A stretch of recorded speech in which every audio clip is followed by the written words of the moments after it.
How's it going, gents? Welcome back to the TWIF series, where I take my fantasy football league's games, break them down, predict, and analyze the players and rosters of the people in my league.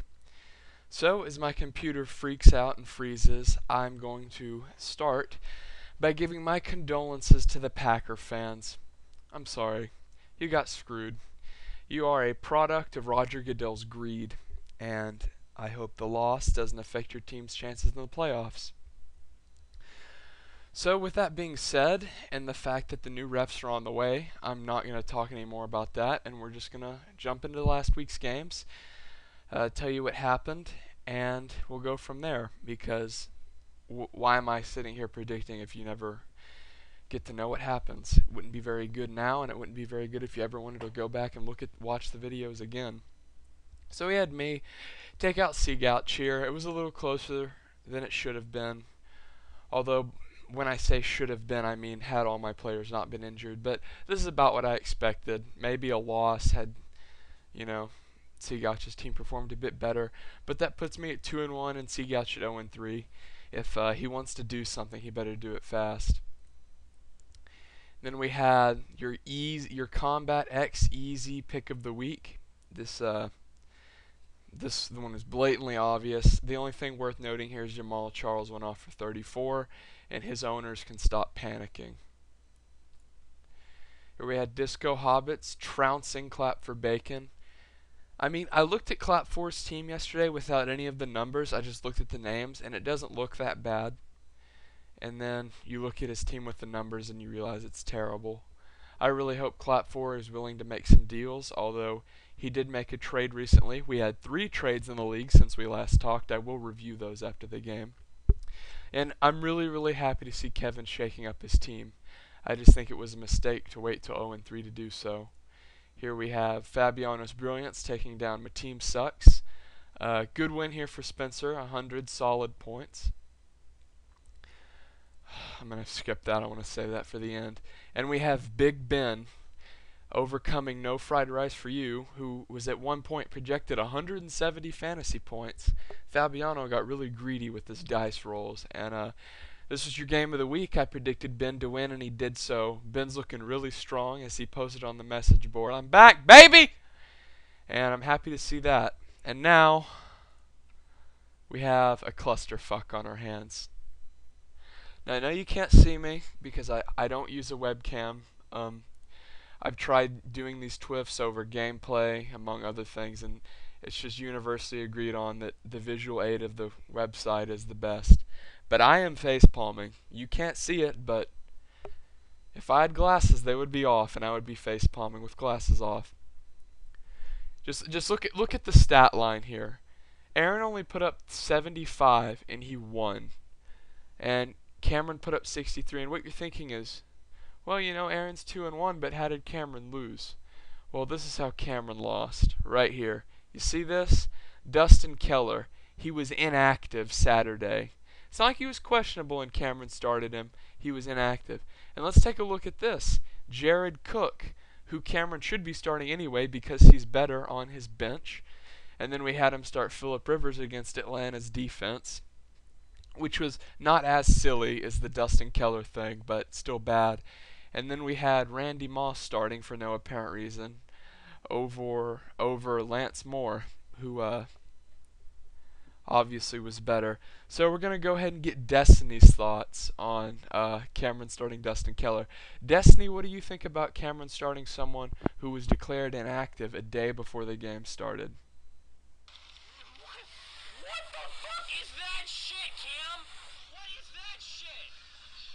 Thank you, Steven.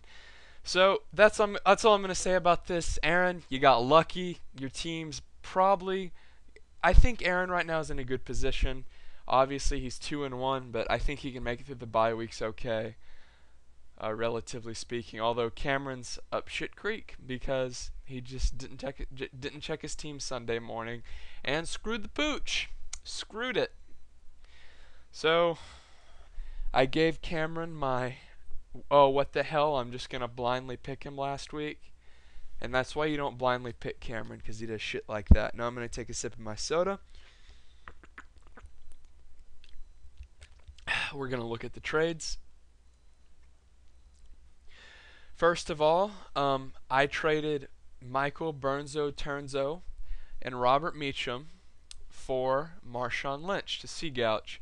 This means Seagouch has a little bit more wide receiving power and about even at running back. I didn't like Burnzo Turnzo. It also means the two running backs that have gotten DUIs within the last year have switched teams.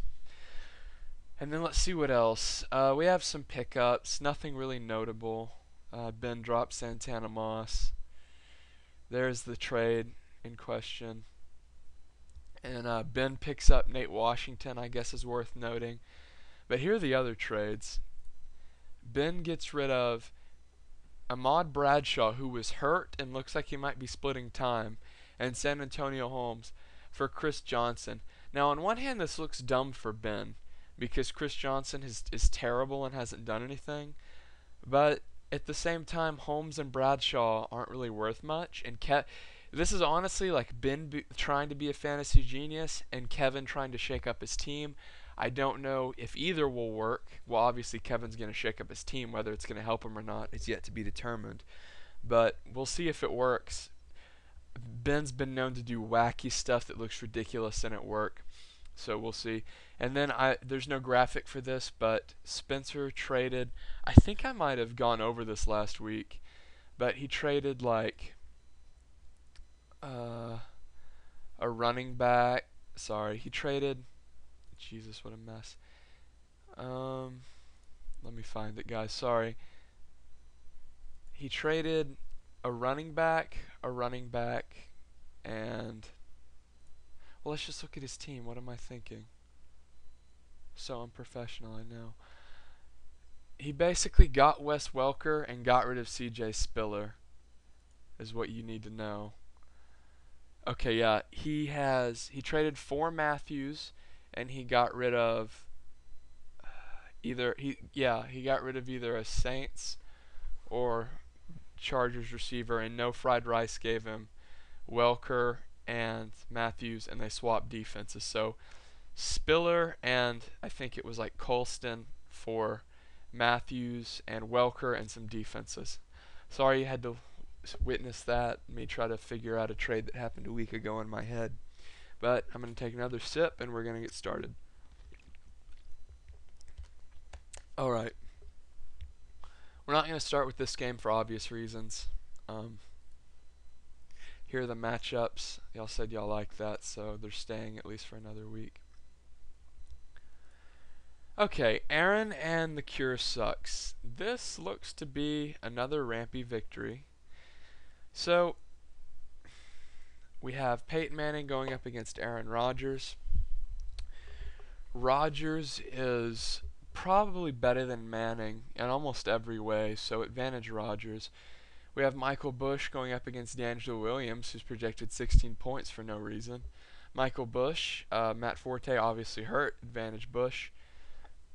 We have Frank Gorehole going up against LaShawn McCoy, who looks to finally have a good week, advantage McCoy. And whenever I'm predicting matchups and one team has 3 players all get favored, which it didn't happen this time, but it does a lot of the time, it's almost like a 100% chance that the team with the 3 favored players is going to win, because quarterback, running back is just so many points, and receivers are harder to predict. And then Eric Decker going up against Julio Jones, advantage Jones just because he's more explosive, and I don't think Decker's caught a touchdown all year.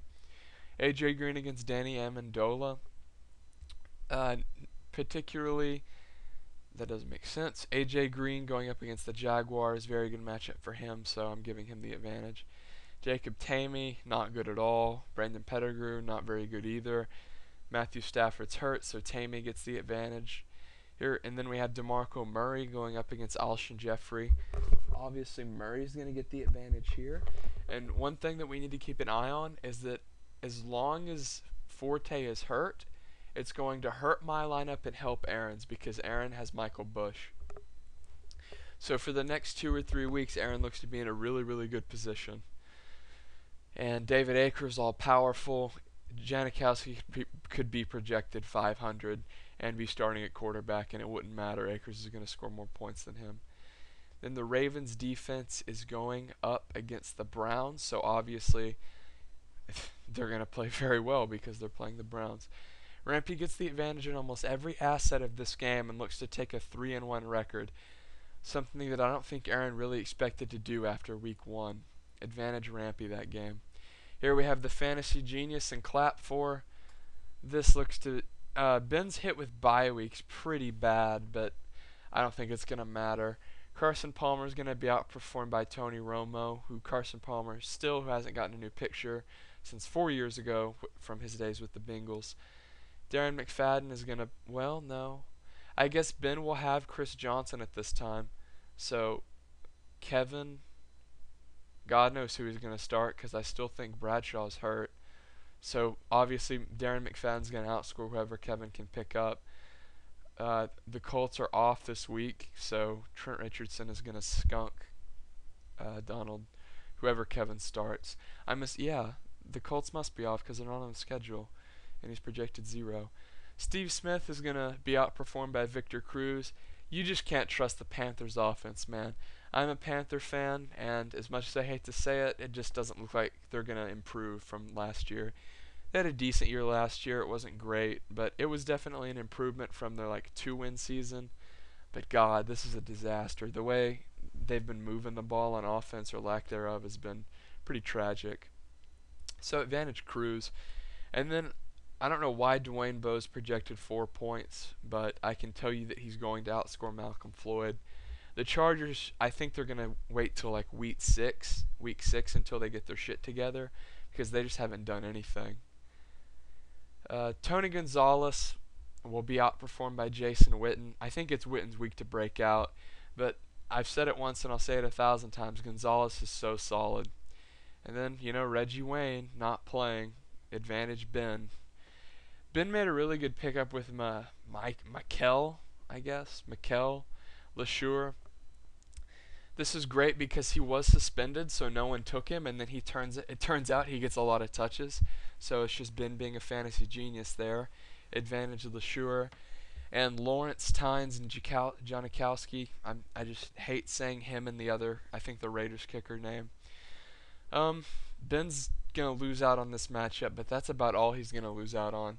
And then not only are the Cardinals an incredibly underrated defense, they are playing the terrible, terrible turnover-prone Miami Dolphins.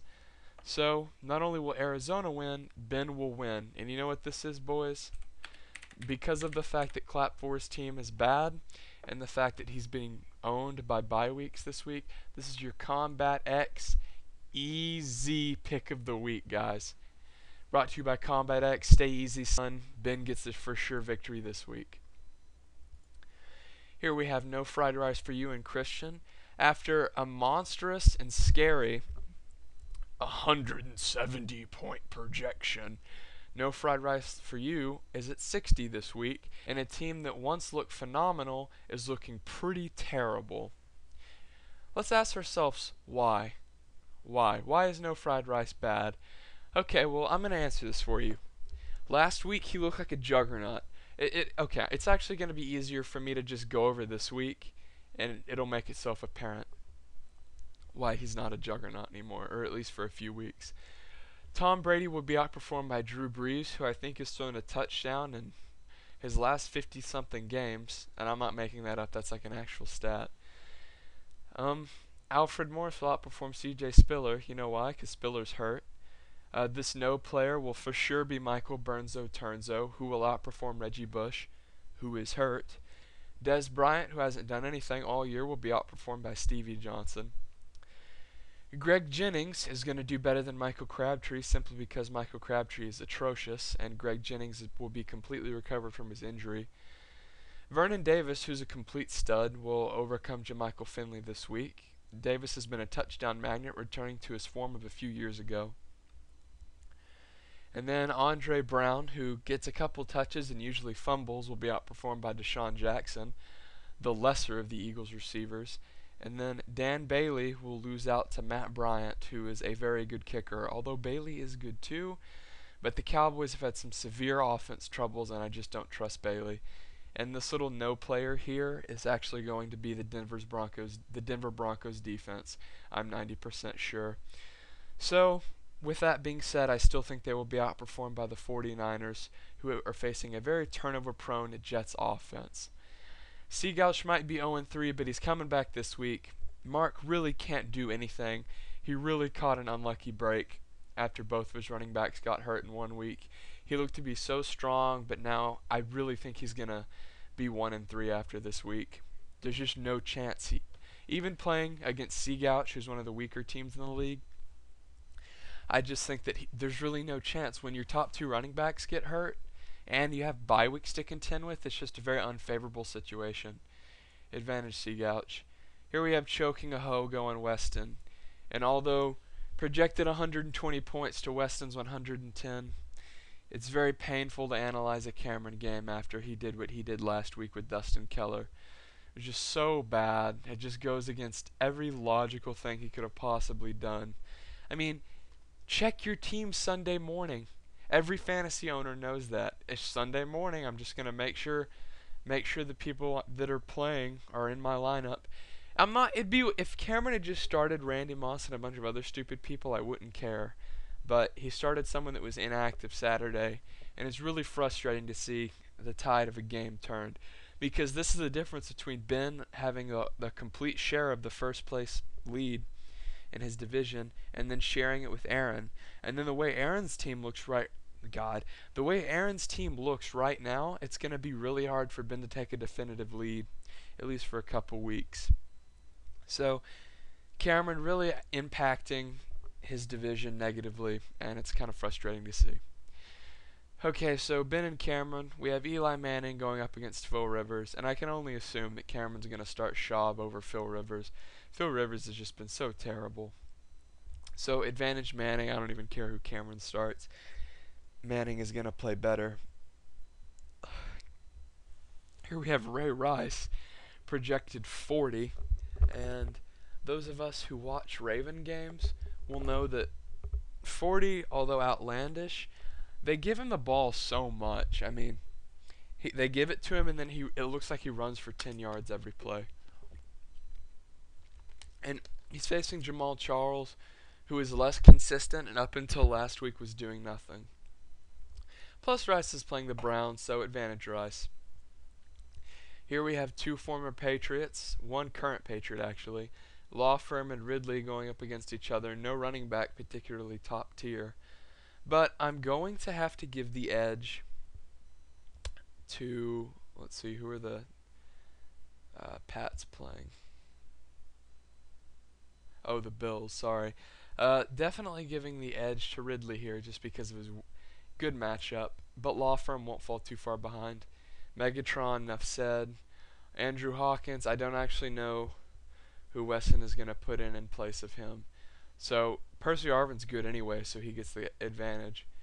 Here, Dustin Keller with his bent neck. That must look like a total troll face to Cameron, because Rampy gifted him that game, and he still lost it.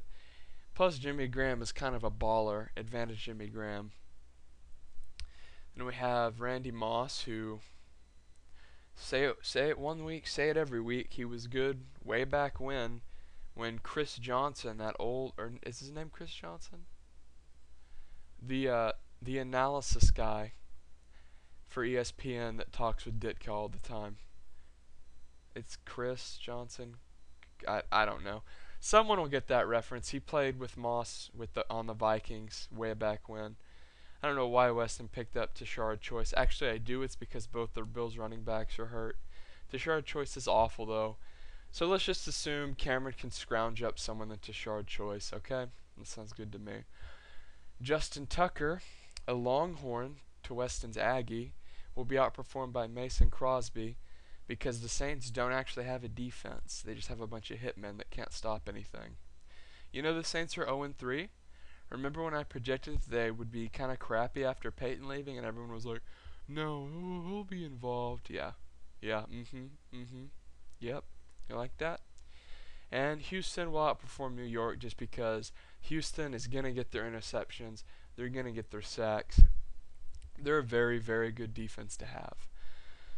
So, advantage Weston. I think Ray Rice is going to run all over Cleveland, but it won't matter. Weston just has too much talent. Here we have Disco Hobbits and the Night Owl. We're going to fly through this one because Lily doesn't have a chance. RG3 is going to outperform Cam Newton just because RG3, pretty good. Cam Newton, sophomore slump.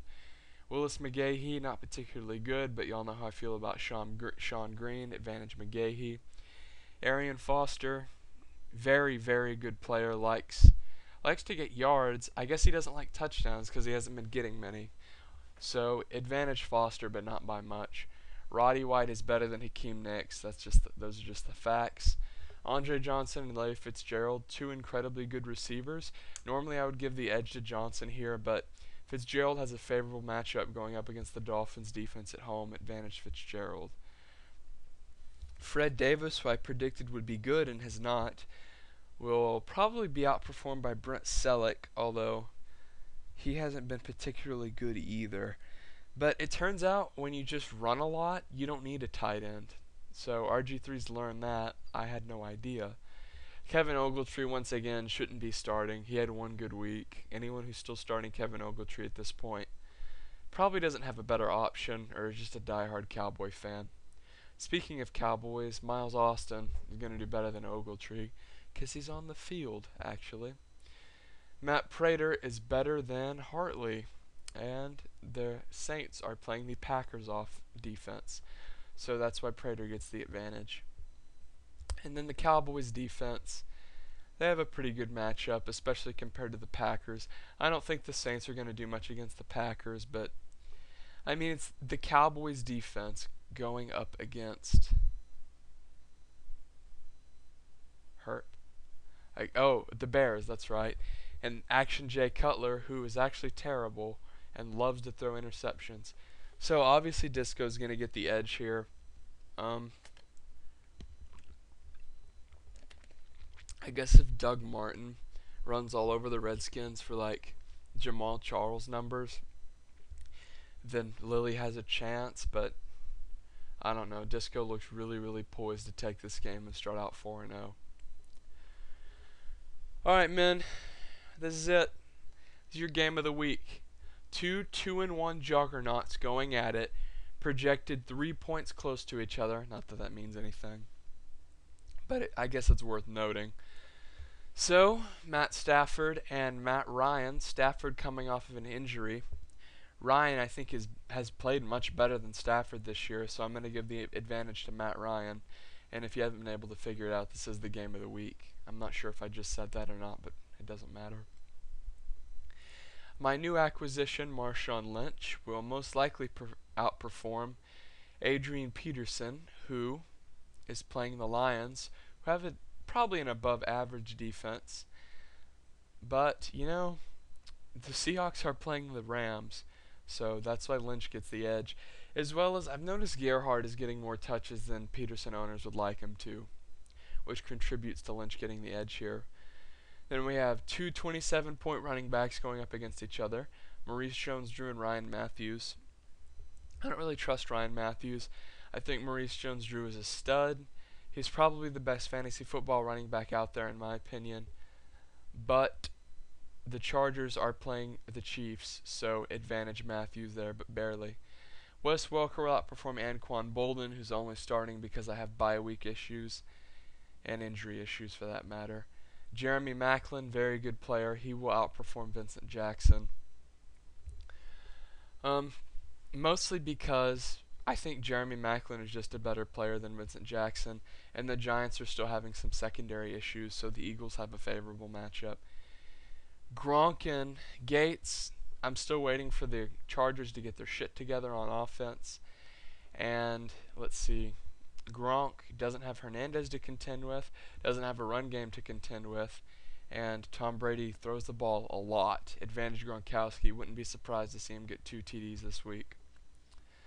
Jonathan Stewart, starting because of buys, is going to be outperformed by Darren Sproles, little lightning bug. Sproles is just a touchdown magnet. There's really not much more to be said. Jason Hanson, top-tier kicker. Very, very good player. Better than Nate Kading. especially when Phillip Rivers is repetitively screwing up and turning the ball over. So, advantage Hansen, not only because he's better, but because his offense is better. Then we have the Seahawks playing the Rams, going up against the Bears, who are playing the Cowboys. Now, if you were to think about this logically, you would think that the Seahawks would get more fantasy points. And you would be right, because the Bears are not going to outscore the Seahawks. When the Seahawks play one of the worst offensive teams in the league with a hurt running back. This is another one of those rivalries that every year when the game comes up on the schedule, it's a big deal. And that mixed with the fact that it's two very good 2-1 teams is why this game gets game of the week. Now, I'm going to give myself the edge here, merely because it's a very, very close matchup and it's tough to say. But I think Lynch and MJD are going to combine for about 50 here. And after Stafford hurt himself, I really don't see him doing very much. So it's going to be close, and Spencer has the edge as far as like depth bye week goes. But if my top 3 can outscore his top 3 by about 20, then I think I have the edge here. This isn't one of those games of the week where it's the most interesting one and I just pick it because all the other matchups aren't as good. This is one of those games of the week where you actually watch it and pay attention to it because it's relevant to your division most likely, and it's just entertaining. It's actually like a game of the week. You know, I really enjoy doing these videos and I really enjoy reading your comments, so I would appreciate you to leave that comment.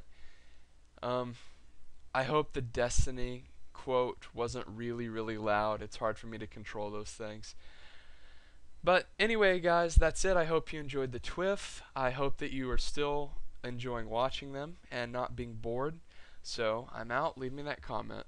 Bye, guys.